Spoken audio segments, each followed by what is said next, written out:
Police inspector बेटी दान करने के जुर्म में चंदन को गिरफ्तार करके ले जा रही थी। तभी गांव के मुखिया और पंडित जी वहां पहुंच गए। अरे रुको रुको इंस्पेक्टर, ये क्या कर रहे हो? हम अपनी ड्यूटी कर रहे हैं और हमारी ड्यूटी करने में हमें कोई भी नहीं रोक सकता है। पर चंदन का जुर्म क्या है? यही कि वो अपनी बच्ची को मंदिर को दान करने वाला है। ये कब से जुर्म हो गया? ये तो पुण्य का काम है।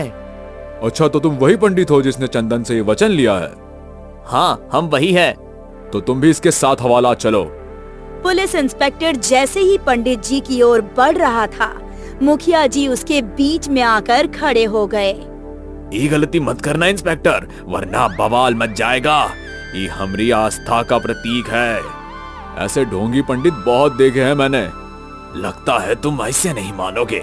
मुखिया जी ने कमिश्नर को फोन लगाकर इंस्पेक्टर की शिकायत की और फिर वो फोन इंस्पेक्टर को दिया। ये क्या कर रहे हो तुम? सर, मैं तो अपनी ड्यूटी कर रहा हूँ। ये एक बच्चे की जान का सवाल है। अगर तुम ऐसे ही ड्यूटी कर रहे हो ना, तो वहाँ दंगे हो जाएंगे और वो गांव शमशान घाट बन जाएगा। किसी भी धन के मामले में सोच समझ के एक्शन लिया करो। पर सर, वो बच्ची, उस बच्ची को छोड़ो और FIR भी फाड़ दो और तुम तुरंत पुलिस स्टेशन लौट जाओ। Sir, that's an order. निकलो वहाँ से। कमिश्नर ने ऑर्डर दिया था, इसलिए पुलिस इंस्पेक्टर ने चंदन को छोड़ दिया और चुपचाप वहाँ से जाने लगा। आइंदा हमारे धर्म के मामले में अपनी नाक मत अड़ाना। पुलिस इंस्पेक्टर वहाँ से चला गया। चंदन ने मुखिया जी और पंडित जी का धन्यवाद किया और अपने घर के भीतर चला गया। वो चुपचाप खटिया पर बैठ गया।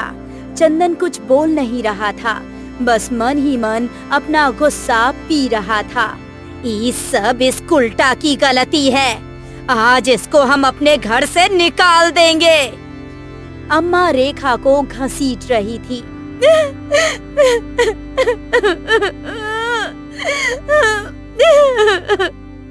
बस करो अम्मा, वैसे भी हमारा माथा टमटमा गया है, ऊपर से तुम्हारी ये किटकिट।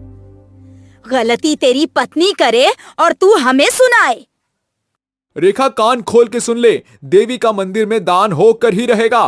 मैंने वचन दिया है और मैं पूरा करके ही रहूंगा। और आज के बाद तू उस घर से बाहर नहीं जाएगी और उस डॉक्टरनी को तो मैं देख लूंगा। घर एकदम शांत हो गया। रेखा की परेशानी और बढ़ गई। रेखा सोचने लगी कि वो क्या कर सकती है। क्या कोई तरीका है जिससे वो अपनी देवी को बचा सकती है? रेखा को देवी से बहुत प्यार था और वो उसके बगैर रहना नहीं चाहती थी। दिन बीत गया और रात हो गई। घर के सभी लोग सो गए। आधी रात को रेखा उठी। अब एक ही रास्ता है कि मैं इस बच्ची को लेकर भाग जाऊं। मैं कुछ भी करके इसे पाल लूंगी। ये मेरी बेटी है, मैं इससे अलग नहीं होऊंगी, बिल्कुल भी नहीं। और इस सोच से रेखा ने देवी को उठा लिया और दबे पांव घर से बाहर निकलने लगी। गांव में बहुत अंधेरा था। रेखा अपनी नन्ही देवी को लेकर बस स्टैंड की ओर चल पड़ी।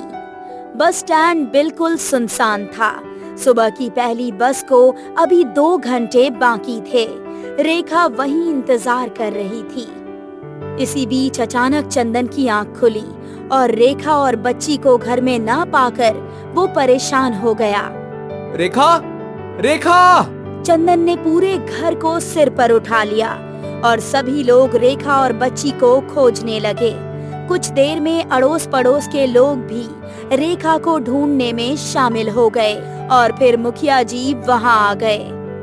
अरे चंदन, तेरी पत्नी ने तो सारे गांव की नाक में दम करके रखा है। पहले तो तुझे पुलिस से पकड़वा दिया और अब बच्ची को लेकर भाग गई। अब आप ही बताइए मैं क्या करूं? चिंता मत कर, वो ज्यादा दूर नहीं गई होगी। हो सकता है बस स्टैंड पर हो। पहली बस आने में अभी भी समय है, चलो ढूंढते हैं। मुखिया जी, चंदन और कुछ गांव वाले रेखा को पूरे गांव में ढूंढते ढूंढते बस स्टॉप पहुँचे। वहाँ उन्हें रेखा और बच्ची दोनों ही मिले।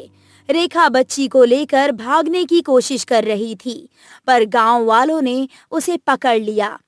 तुझे क्या लगता है रेखा कि तू हम सबसे बचकर भाग पाएगी? मुखिया जी, मेरी बेटी को बख्श दीजिए, वो बहुत छोटी है। छोटी है, पर अब वो मंदिर की संपत्ति है और भलाई इसी में है कि तुम उसे मंदिर को सौंप दो। नहीं, मैं हरगिज नहीं दूंगी। चंदन भी गुस्से में था। उसने रेखा के हाथ से देवी को छीना। रेखा छटपटा रही थी। तभी गुस्से में चंदन ने रेखा को एक जोर का तमाचा जड़ दिया।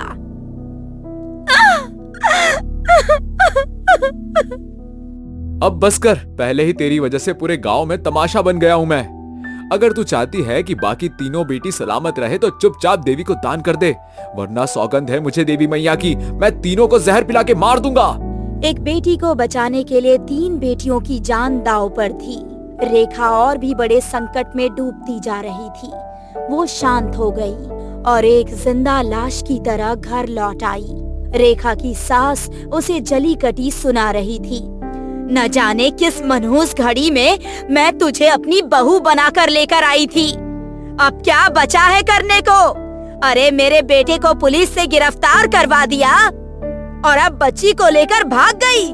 तूने तो कोई कसर नहीं छोड़ी हमारी इज्जत की धज्जियां उड़ाने में। रेखा ने अपनी तीनों बेटियों को गले लगाया और फिर फूट फूट कर रोने लगी। अगली सुबह डॉक्टर मैडम रेखा से मिलने आई। रेखा! रेखा! तभी चंदन वहां पहुंचा। अब किस वास्ते हमारे घर आई हो? मैं रेखा से मिलने आई हूँ। उसे बाहर बुलाओ। वो ना ही बाहर आएगी और ना ही तुमसे मिलेगी। तुमने ही उसके दिमाग में ये कचरा भर दिया है। मैं उससे मिलकर रहूंगी। डॉक्टर मैडम जबरदस्ती घर में घुसने लगी। तभी अम्मा ने डॉक्टर मैडम को बाहर धकेल दिया और वो जमीन पर गिर गईं। गांव वाले जमा हो गए और साथ ही मुखिया जी और पंडित जी भी वहां आ गए। चली जाओ यहाँ से। मुझे रेखा से मिलने दो। नहीं देंगे, बिल्कुल नहीं देंगे। आप लोग जो ये सब कर रहे हो ना, ये गलत है। 2-4 किताबें का पढ़ ली, हमें गलत और सही का ज्ञान देगी डॉक्टरनी। ये अपराध है। मैं विनती करती हूँ कि प्लीज देवी को रेखा से अलग मत कीजिए। वो बच्ची अभी बहुत छोटी है, उसे माँ की जरूरत है। हम उसे माँ से अलग कहाँ कर रहे हैं? हम तो बस उसे देवी माँ से जोड़ रहे हैं और इस कार्य में हम किसी का हस्तक्षेप स्वीकार नहीं करेंगे। और डॉक्टर ने कान खोल के सुन लो, आज के बाद अगर तुमने इस मंदिर के मामले में दखल दिया ना, तो तुम्हारे और तुम्हारे परिवार के साथ हम क्या करेंगे ये हमें भी नहीं पता। हमारे धर्म के साथ कोनो खिलवाड़ नहीं कर सकता, हमें ये बर्दाश्त ही नहीं है। डॉक्टर मैडम भी लाचार थी।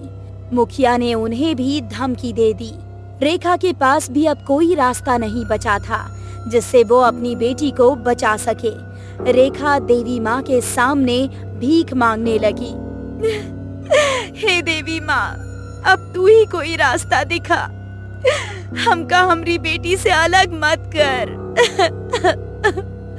तू भी तो एक माँ है ना।